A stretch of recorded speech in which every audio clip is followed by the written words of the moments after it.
Siapapun Anda, kekuasaan Anda apapun, pangkat Anda apapun, duit Anda sebanyak apapun, catat kata-kata saya, titik paling tinggi manusia.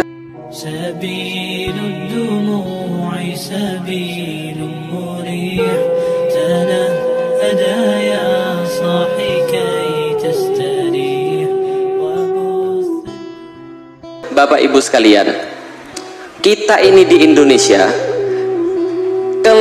terlalu banyak, terlalu lama dininabubukan dengan ajaran-ajaran selain Islam. Karena itulah orang-orang Indonesia kebanyakan takut ngomongin mati. Betul begitu? Ada orang foto bertiga, jangan bertiga, nanti yang di tengah mati. Betul enggak?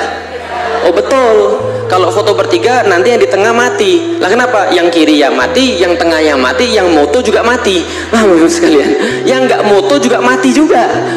Tapi kadang-kadang kita terlalu menganggap bahwa mati itu tabu karena kita nggak ngerti mati itu apa.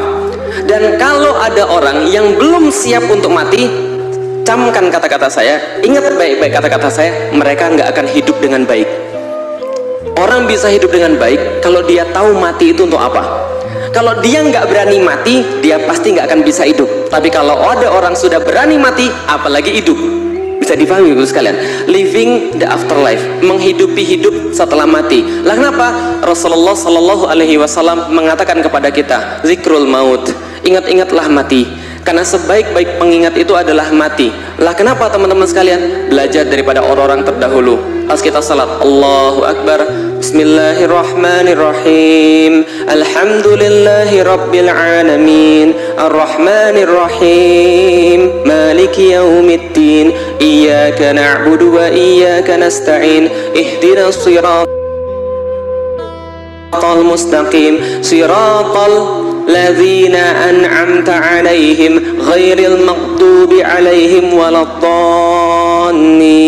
Perhatiin baik-baik. Setiap kali Anda sholat, Anda minta pada Allah, ya Allah kami minta ya Allah padamu ya Allah. Dengan ibadah ini ya Allah kami minta sesuatu padamu ya Allah. Apa yang diminta? Ihdinas siratal mustaqim. Kami minta jalan yang lurus ya Allah. Jalan yang bukan sembarangan jalan. Jalan siapa? Jalan yang kau berikan nikmat sebelumnya ya Allah. Jalan para nabi, jalan para syuhada, jalan para siddiqin, jalan para muslihin, jalannya orang-orang baik ya Allah, jalannya orang-orang yang pintar ya Allah, jalannya orang-orang yang benar ya Allah. Ghairil maghdubi alaihim waladdallin. Bukan jalan-jalan yang kau murkai, bukan jalan-jalan orang yang tersesat, mereka yang kemudian dapat yang buruk-buruk, bukan. Coba kita lihat kematian. Kenapa Rasulullah minta kita untuk mengingat kematian? Karena pelajaran-pelajaran di masa lalu, kematian inilah yang memutus segala-galanya. Kematian memutus nafsu syahwat atas kekuasaan.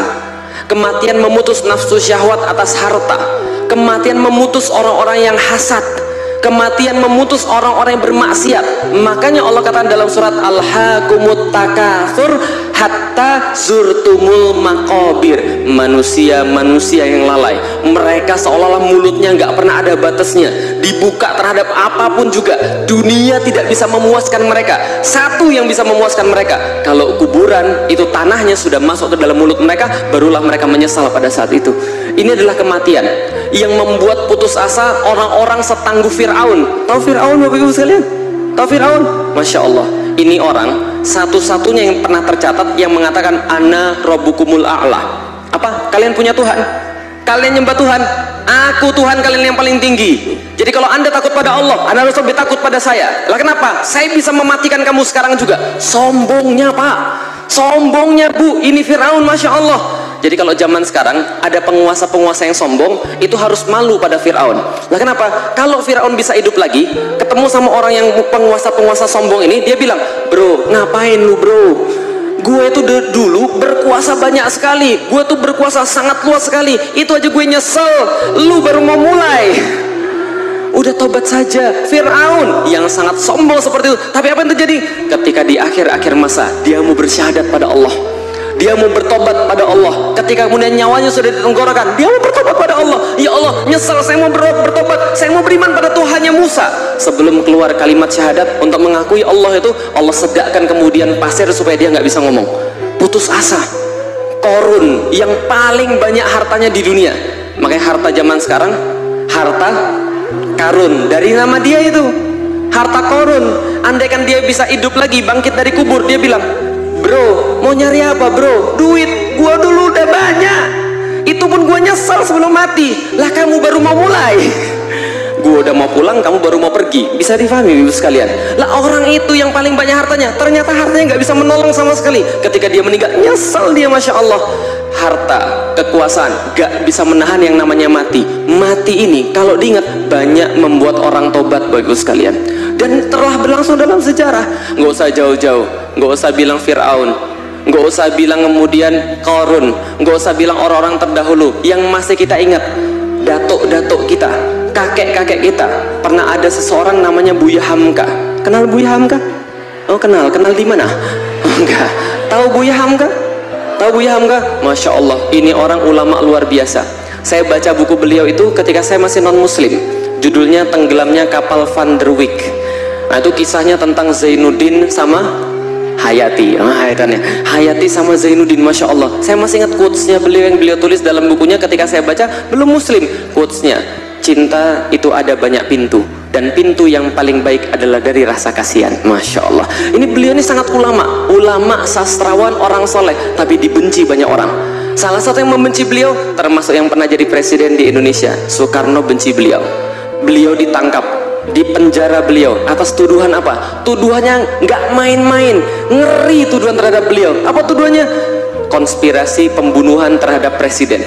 Beliau ditahan 2 tahun 4 bulan.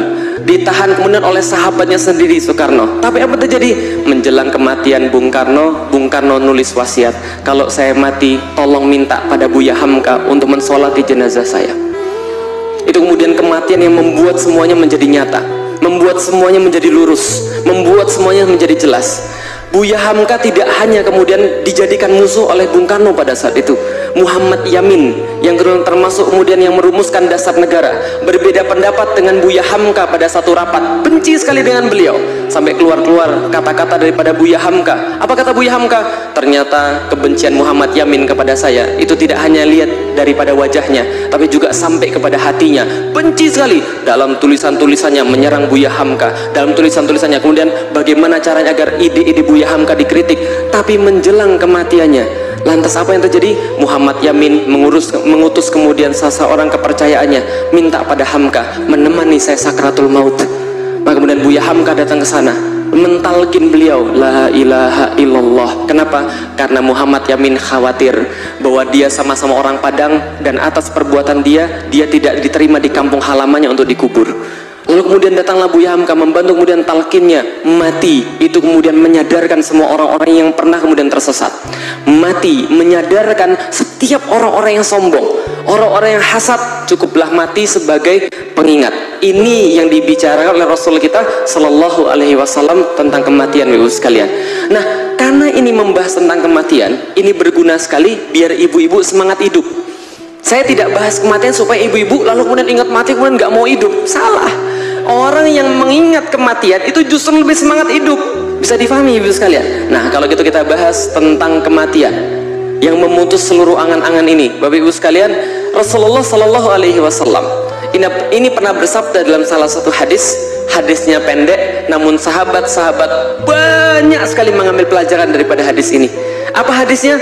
Kun fid dunya ka'annaka gharibun au 'abirus sabil. Jadilah engkau orang-orang mukmin, wahai pengikut-pengikut saya, dunia ini cuma jadikan saja seperti tempat orang lewat, tempat orang yang lagi kemudian safar, orang yang lagi berpergian, au 'abirus sabil, atau sekedar lewat saja.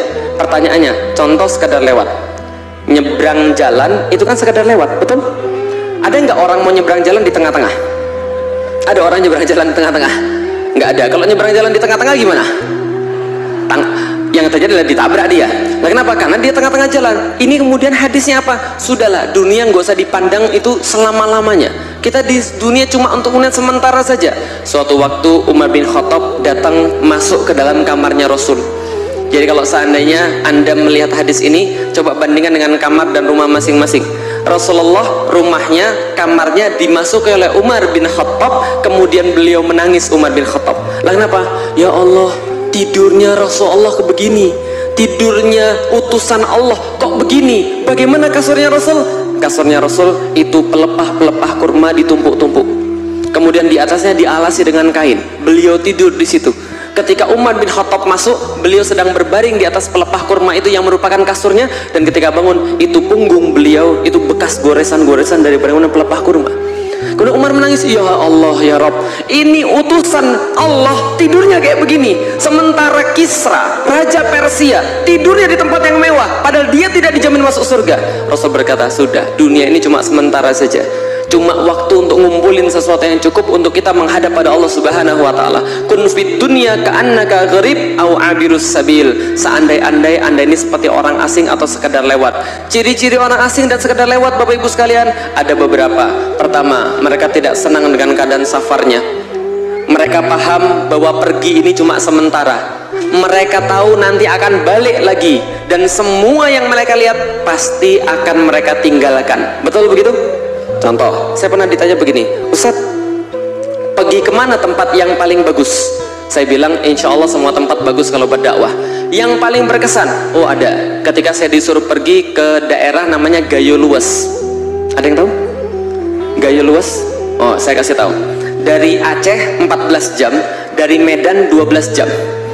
Jadi dari Medan saya jalan pakai mobil nyetir sendiri 12 jam menuju daerah namanya Gayo Luwes, melewati Taman Nasional Gunung Leser. Itu Masya Allah, pemandangannya Masya Allah.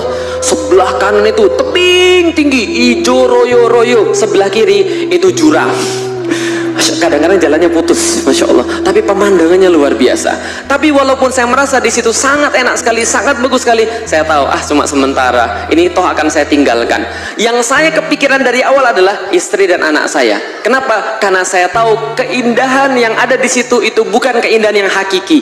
Yang saya rindukan tiap hari, yang kepikir tiap hari, istri dan anak saya. Yang waktu itu masih umurnya 2 bulan anak saya, lagi lucu-lucunya.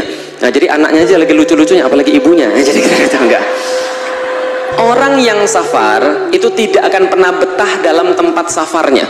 Dia pasti akan mau kembali pada kampung halamannya. Contoh, istri saya dari Pati, Jawa Tengah.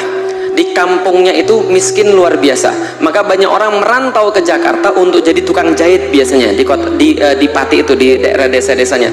Saya pernah diajak sama dia, Bi, pergi yuk ke tempat sepupu. Lah kemana? Jembatan 5. Oh, Jembatan 5, boleh. Pas saya datang sana, Masya Allah, masuk Jembatan 5 tuh saya lihat, ini kayak nggak ada orang pernah hidup di sini ini kayaknya. Lah kenapa? Kayak nggak layak jadi tempat hidup manusia, Masya Allah. Itu bangunan bertumpuk-tumpuk, di tengah-tengahnya dikasihin kayu, di tengah-tengah ada manusia tidur, gitu kan ya, yang kayak loteng, bahkan lebih sempit daripada loteng. Saya jalan ke tempat kos-kosan, kemudian sepupunya dianterin ke sebuah tempat sekitar 3 kali 2 meter, nggak nyampe, 2 kali 1,5 meter gitu kan ya.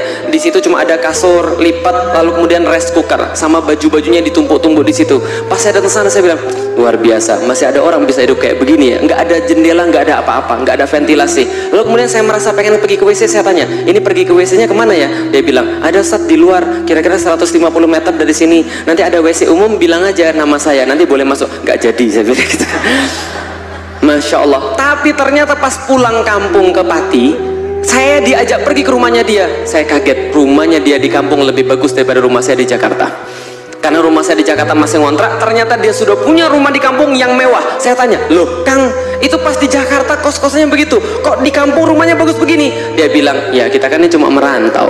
Duit dia ternyata dapat 10 di Jakarta, cuma dipakai 2, 8 dikirim ke kampung. Kenapa Bapak Ibu sekalian? Karena dunia bukan kampung halaman. Karena Jakarta bukan kampung halaman. Kampung halaman dia di kampungnya di Pati, makanya dia buat rumah di sana. Bisa difahami Bapak sekalian? Pertanyaan saya, siapa yang merantau ke Jakarta? Yang punya rumah? Yang sudah punya rumah? Yang sudah punya rumah berarti bukan perantau, paham ya? Nah, jadi kalau ada yang ditanya, Ustadz udah 20 tahun jadi Ustadz kok nggak punya rumah? Nggak apa-apa. Lah kenapa? Ini cuma tempat perantauan. Kampung halaman di surga. Itu alasan orang kere, paham ya sekalian? Jelas sampai di sini? Orang yang merantau, kampung halamannya adalah di surga. Dan Rasul sampaikan kepada kita bahwa kampung halaman kita di surga, di akhirat. Maka jangan jadi manusia-manusia dunia. Apa itu manusia-manusia dunia? Manusia yang bodoh, kata Rasul. Lah kenapa bodoh? Karena dia mengejar sesuatu yang gak jelas.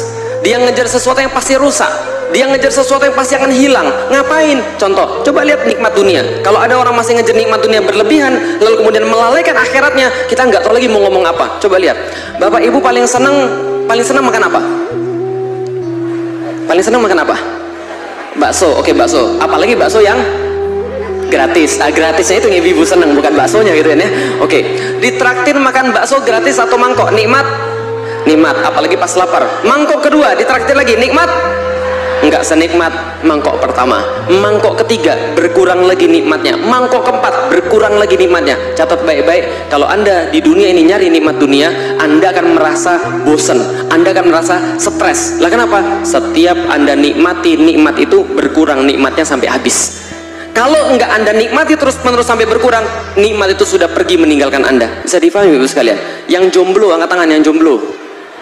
Yang jomblo, jangan malu, yang jomblo. Pengen menikah? Pengen nikah? Semua yang Anda bisa bayangkan tentang pernikahan yang paling nikmat enggak akan lebih daripada 3 menit, 5 menit, 10 menit. Paham kira-kira saya? Enggak akan lebih. Nikmat dunia itu ada batasnya, Bu. Ada batasnya apa? Anda mau cari sebanyak apa? Itu nikmat meninggalkan Anda. Kalau nggak Anda bosan dengan nikmat itu, maka hanya orang-orang yang bodoh, kata Rasulullah, yang dia mati-matian mencari sesuatu yang nggak bakal dibawa setelah mati.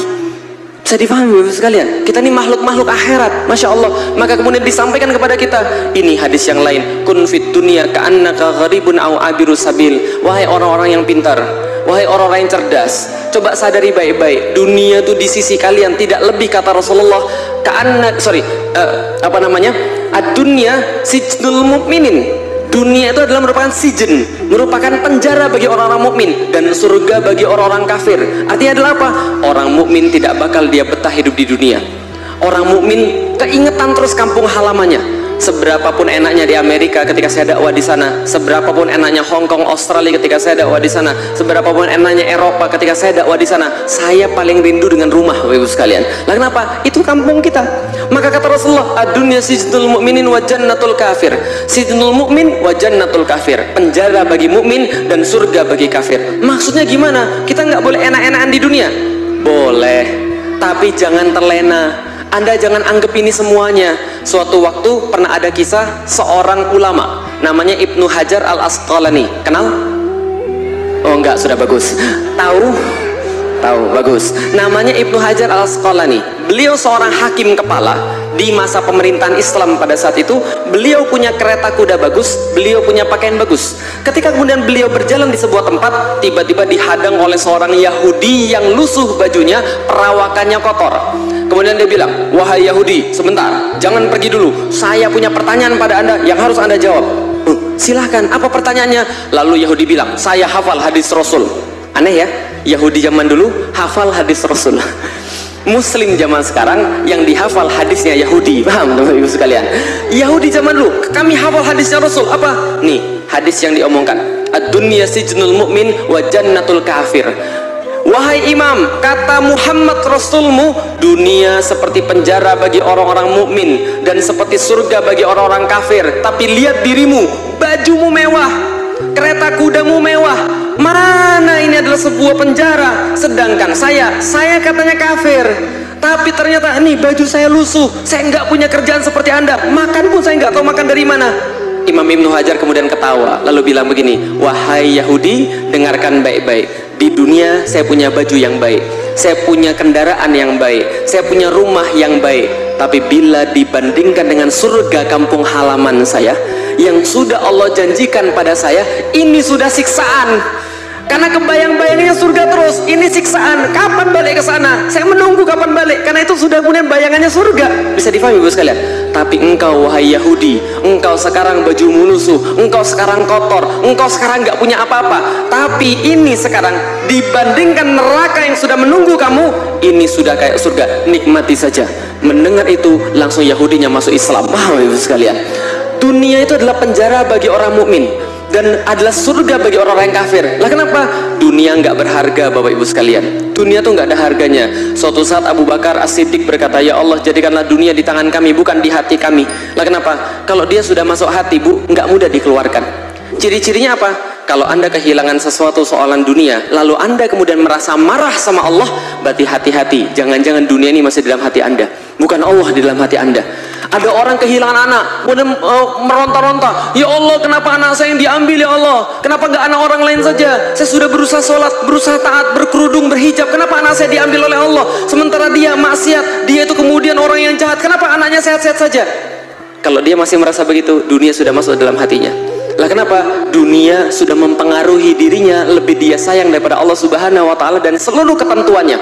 Bisa difahami Ibu sekalian? Abu Bakar, ad-dunya, jangan jadikan dunia dalam hati kami, taruh saja dunia ini dalam tangan kami. Lah kenapa bisa begitu? Nggak ada harganya. Bayangkan Bapak Ibu sekalian, suatu waktu Umar bin Khattab ketika masih hidup dan menjadi pemimpin kaum muslimin pada saat itu, maka kemudian datang harta-harta benda hasil rampasan perang dari pasukan-pasukan yang menaklukkan Persia. Ibu-ibu tahu seperti apa kemudian kekayaan orang Persia? Masya Allah, Persia itu memimpin dunia selama 1200 tahun. Lalu kemudian mengumpulkan kekayaan-kekayaan dunia di situ, diambil oleh kaum muslimin, ditaruh di depan Umar, emas bertumpuk-tumpuk, gajah-gajah bentuknya emas, kuda-kuda dari emas, itu ditumpukkan di depan Umar bin Khattab. Lalu dikatakan kepada Umar bin Khattab, selamat wahai Amirul Mukminin, inilah kejayaan yang belum pernah terjadi di masa-masa yang lalu. Engkau dimuliakan oleh Allah Subhanahu wa taala dengan pencapaian-pencapaian ini. Umar langsung nangis. Orang yang tegas itu langsung nangis. Lalu kemudian berkata pada orang-orang yang berkata pada dia, kamu dusta, kamu bohong, kamu bilang ini semua harta dunia adalah sebuah kemuliaan, bohong kamu semua. Nah kenapa? Kalau ini adalah kemuliaan, kalau ini adalah kebaikan, pasti sudah datang kepada dua orang yang lebih mulia daripada saya, lebih baik daripada saya. Siapa? Abu Bakar dan Rasulullah sudah menikmati ini kalau ini baik. Umar berkata, enggak. Anda kira, Anda melihat orang kaya, Anda kemudian merasa mulia dengan situ? Anda melihat orang yang banyak duit, kemudian Allah memuliakan dia? Belum tentu. Allah nggak pernah memuliakan hamba-hambanya dengan perkara seperti itu. Tapi kalau hartanya digunakan untuk kebaikan, itu baru dimuliakan Allah. Kalau hartanya digunakan untuk membela agama Allah, itu baru mulia. Tapi kalau hartanya doang, belum tentu. Jangan jadikan dunia ini di dalam hati kami. Cukup taruh di dalam tangan kami. Kami bisa gunakan untuk infakkan di jalan Allah. Kami bisa gunakan untuk kemudian di jalan kebenaran dan jalan kebaikan. Apalagi kemudian harga dunia itu kayak apa sih? Karena dunia dibandingkan dengan surga nggak ada apa-apanya. Suatu waktu Rasulullah Shallallahu Alaihi Wasallam lalu kemudian mengajak para sahabat berpikir tentang dunia dan akhirat. Lalu kemudian Rasul berkata, berapa sih harga dunia? Ini harga dunia, kata Rasulullah. Maka tidaklah dunia bila dibandingkan dengan akhirat yang menunggu Anda semua, ibu-ibu sekalian dan bapak-bapak sekalian, tidaklah semua itu kecuali seperti salah seorang mencelupkan jemarinya ke dalam lautan, kemudian diangkat jemarinya. Kemudian perhatikan berapa tetes yang mampu diangkat. Berapa tetes? 1 tetes, 2 tetes, 3 tetes. Maka ujar Rasulullah, itu semua yang mampu Anda angkat airnya itu ibarat nikmat Allah yang Allah bagi rata pada seluruh manusia, karena sifat rahmannya dibagi rata pada seluruh manusia. 1 tetes, 2 tetes, 3 tetes itu dari zamannya Adam sampai yaumil qiyamah. Itu dikasih pada seluruh manusia, itu nikmat-nikmatnya itu dibagi dari tetesan itu. Sementara yang menunggu Anda di surga adalah lautan yang Allah siapkan kenikmatannya, layaknya seperti itu. Kira-kira pilih mana Bu? Yang setetes atau selautan? Selautan. Yang setetes nggak mau berarti? Nah, kalau nggak mau transfer ke saya segera ya. Oke, yang pilih dia mana? Setetes atau selautan? Dua-duanya, bagus. Itulah manusia serakah gitu kan ya, maunya dua-duanya. Tapi nggak apa-apa, setetes ya kita mau, tapi selautan yang kita mau. Tapi yang harus kita ingat adalah lautan yang menunggu kita di Masya Allah. Ini yang selalu harus kita ingat. Maka para sahabat itu senantiasa lupa daratan, tapi nggak pernah lupa lautan, karena inilah ibarat surga yang disediakan oleh Allah. Maka jangan heran para sahabat itu mentalnya Masya Allah, nggak takut apapun juga. Lalu apa? Lihat nih, lautan ini yang kebayang-bayang. Suatu waktu ada seorang sahabat namanya Hanzalah. Siapa namanya? Hanzalah. Hanzalah ini berkulit hitam. Berarti tidak sesempurna kemudian sahabat-sahabat lain yang ganteng-ganteng dan tinggi-tinggi, gitu kan ya. Tapi akhirnya dia mengakhiri kejombloannya dia, Masya Allah. Dia menikah dengan gadis pilihannya. Dinikahkan dia dengan gadis pilihannya. Kemudian ketika sudah nikah, melaksanakan kewajibannya sebagai seorang suami, pada malam pertama muncul perintah jihad perang Uhud. Ketika muncul perang jihad perang Uhud, dia bersegera menyambut seruan Rasulullah, kemudian pergi berjihad, kemudian meninggal pas jihad. Ketika meninggal pas jihad, ketika Rasulullah melihat 73 syuhada perang Uhud itu, salah satunya mayat Hanzalah, Rasulullah katakan, coba tanya sama istrinya, apa yang terjadi pada bapak ini sehingga saya melihat dia sekarang lagi dimandikan oleh malaikat. Loh, Rasulullah, bukannya yang sudah syahid nggak perlu dimandikan lagi? Coba tanya aja sama istrinya. Ditanyakan pada istrinya Hanzalah, kenapa bapaknya ini ketika itu dilihat oleh Rasulullah dimandikan malaikat? Ternyata istrinya cerita, itu si abang pas lagi malam pertama, setelah selesai malam pertama dengar perintah jihad, nggak sempet mandi wajib karena saking kemudian girangnya nggak sempet mandi wajib lagi, langsung kemudian mempersiapkan peralatan perang, lalu maju terbunuh, berarti dia mati dalam keadaan junub. Paham Bapak Ibu sekalian? Lalu kemudian dia dimandikan malaikat. Kalau kita bisa mikir kira-kira pikiran Hanzalah seperti apa, kira-kira mikirnya begini, ya Allah, akhirnya aku jomblo sekarang bisa menikah, Masya Allah, nikmatnya menikah ya Allah. Tapi ketika dia habis menikmati nikmatnya menikah itu, yang kepikir begini, ya Allah, yang setetes aja udah kayak begini, apalagi yang selautan aja. Maka nggak sabar dia. Bisa dipahami ibu-ibu sekalian. Lah ini kemudian para sahabat Rasulullah, Masya Allah. Maka pertanyaannya adalah, ibu-ibu dan bapak-bapak sudah tahu, kita perantauan. Kampungnya di mana? Akhirat. Surga atau neraka? Ada dua loh. Surga, bagus. Kampungnya di mana? Surga. Kita perantauan, kampungnya di surga. Pertanyaannya tinggal berapa lama kita merantau? Berapa lama, Bu? Gak tahu. Kira-kira. Hadis Rasulullah Sallallahu Alaihi Wasallam, urusan umat Nabi Muhammad, umurnya mereka itu kata Rasul antara 60 sama 70. Yang sudah 60, yang sudah 60 ke atas, oh belum ada. Ibu 60 berapa? 66. Oh sudah bonus 3 tahun ibu, tolong disiapkan ibu ya. Kurang ajar Ustaz. Oh itu bukan kurang ajar, kan saya sudah bilang dari awal, mati itu jangan ditabukan. Beliau sudah lebih tua daripada kita, belum tentu beliau duluan, kan ya? Bisa jadi beliau duluan, kita belakangan, bisa jadi. Bisa jadi beliau, bisa jadi kita belakangan, beliau duluan, bisa jadi. Oh kebalik, baik. Bisa jadi kita duluan, tapi beliau lebih dulu. Oh enggak, itu kan ya. Enggak, jadi gini. Lama perantauan ini berapa lama? Lamanya kata Rasulullah 60 sampai 70 tahun. Pertanyaan saya, kalau perantauan ini adalah 60 sampai 70 tahun dan Nabi Muhammad wafat ketika umur 63 tahun, pertanyaan saya, ini lama atau sebentar? Ini lama atau sebentar? Oke, siapa yang sudah punya anak 3? Kayaknya baru kemarin ya nikah ya? Masya Allah. Kayaknya baru kemarin anak itu lahir. Kayaknya baru kemarin anak itu kita ingat banget. Tapi sekarang hidup berlangsung begitu cepat. Saya itu Masya Allah, kemarin itu saya lihat, anak saya yang pertama tuh perempuan. Saya lihat, ya Allah, sudah mulai muncul dadanya. Ya Allah, saya langsung pusing kepala, saya serius. Lah kenapa? Berarti sebentar lagi dia balik. Wah, masalah baru saya gitu. Lah kenapa? Enggak saya sangka. Kayaknya baru kemarin dia lihat, saya masih ingat, saya bacain azan pada dia. Saya masih ingat, saya bacain surat-surat yang saya hafal semua pada dia ketika dia lihat. Sekarang udah mau balik, Bu. Ya Allah, kehilangan anak saya bilang gitu. Lah kenapa? Kayaknya cepet sekali. Sudah umur 9 tahun, besok umur 10 tahun. Cepet sekali. Kita kira kayaknya lama, tapi hidup nih kayaknya lama, tapi benar-benar sebentar. Hidup itu sangat cepat berlalu Bapak Ibu sekalian. Tanpa kita sadari, kita lahir, lalu kemudian setelah kita dewasa, sampai pada satu titik tertentu, kemudian kita berkurang, lalu mati. Betul begitu?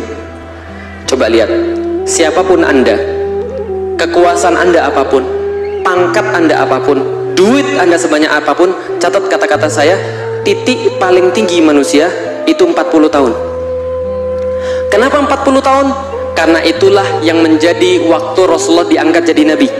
Dan di dalam Al-Quran itu ada satu ayat khusus doa orang-orang yang sudah sampai 40 tahun. Yang 39. Nanti hafalin ya. Nanti ada ayatnya di dalam Al-Quran untuk 40 tahun. Jadi dibaca ketika sudah berumur 40 tahun. Nah, kenapa? Menurut orang Cina, sebelum saya masuk Islam, bapak saya cerita, menurut orang Cina, ada orang sudah sampai 40 tahun dan dia nggak jadi siapa-siapa, kemungkinan besar sampai mati dia bukan siapa-siapa. Nah, kenapa? Karena 40 tahun itu Rasulullah tuh dibina, ditempa sampai umur 40 tahun, sesempurna-sempurna manusia jadi Nabi. Karena sudah lengkap al-amin, sudah lengkap cerdasnya, sudah lengkap segala-galanya. 40 tahun. Bisa difahami? Coba lihat. 0, 40, 80. Cocok? 0 baru lahir, 40, 80 mati. Cocok zaman sekarang? Cocok. Enggak cocok Ustaz, katanya 60 sampai 70. Oke, 35. 0, 35, 70. Cocok? Tapi ambil 40 boleh? Coba lihat manusia. Lihat manusia ya. 0, 40 paling tinggi, balik lagi ke bawah.